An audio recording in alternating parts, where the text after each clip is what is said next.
kagaya nga ng sabi ni Manuel, hindi ko ito kailangang pasanin mag-isa. Magkatuwang kaming mag-asawa sa hirap. Oh! Taga ka! Ogoy! Kaya natin isakripisyo ang lahat para sa ating pamilya.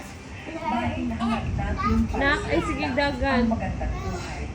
Kahit pa ang ibig sabihin nito ay lungkot at panganin para sa ating sarili. Pero kung may kakayahan sila para gawin tayong matapang, kaya rin nila tayong tulungan na maghilom ang mga sugat. Sa kanilang pagmamahal at pagtanggap tayo tunay na makakalaya sa anumang pasakit na ating mararanasan. At sa kanilang tabi natin muling mahaharap na may pag-asa ang kinabukasan.